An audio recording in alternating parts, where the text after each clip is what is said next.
Most of you already know scrolling is frying your brain. You heard it millions of times, and yet you're still doing it. Why? Because it's not about dopamine. It's about avoidance. You're avoiding boredom. You're avoiding yourself. So what's the real reason? It's not ignorance. You know it's bad, right? So it can't be ignorance. Scrolling is a coping mechanism. It fills your silence so you don't have to think. Because let's be honest, sure, you may think you're scrolling because of entertainment, but if you are on this channel, you're scrolling because you're trying to avoid the conversation in your own head. Here's an example. I'm not a huge fan of loud music in the car, so most of the time it's just me and silent car just driving through. And when I'm not listening to music, the second I turn off the music, my head starts to work. My ideas start to come up. Most of the ideas on this YouTube channel came from me driving with nothing, with absolute silence.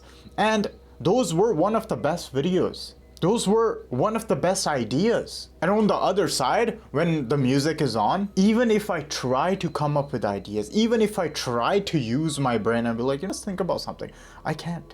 My brain fights with the thought of, no, there's too much noise, I can't do it. Focus on one thing. Your best ideas can't compete with the noise. Think about shower thoughts. Craziest thoughts you ever had were probably in the shower. Weird, crazy, funny, just best ideas, the worst ideas. What matters is, have you ever looked at why is it that you only get those thoughts in the shower? The reason is taking the shower itself is pretty autonomous for your brain.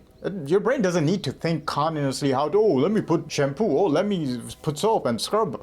It doesn't need to think that. You just do it autonomously. That activity is on autopilot now. Now, what else can we think about? And your brain goes deep, your brain goes wide, your brain goes top, and just grabs every thought possible to come up with the shower thought itself. So it wasn't the shower which made the thought. It was that for your brain, there was nothing else to focus on. So what it did, came up with the greatest ideas, stupidest ideas, weirdest ideas. So those moments only happen because of the silence, because of not having the noise around you constantly. And the thing is, by avoiding kind of makes it worse, because you probably scroll to mute your thoughts. If you have some time to yourself, now you gotta think about school. Now you may have to think about YouTube. Now you may have to think about your career. Now you may have to think about your parents, your siblings, that problem, your car, your job, your business. You do that or scroll. For your brain, scrolling is a lot easier. Might as well do that. It's right there. And guess what? The longer you scroll, the longer you avoid your inner thoughts, the heavier they get, the worse they get. And let's be honest, silence feels scary at first because it forces you to face yourself. But on the same time, ignoring yourself keeps you stuck. So here's how you go about it. You have to start reframing. Boring, silence isn't punishment, isn't something bad.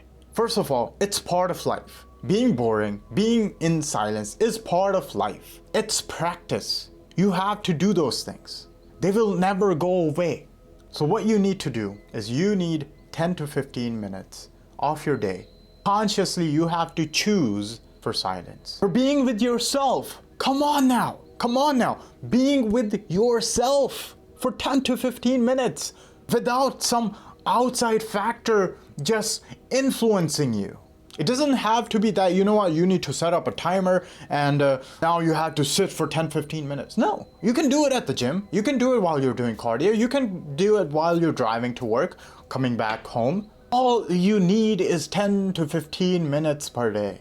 And guess what? Once you are practicing that 10 to 15 minutes of silence, you'll get ideas. You start thinking about random things. You'll start to come up with solutions. Write those things down. Write ideas down. Write solutions down.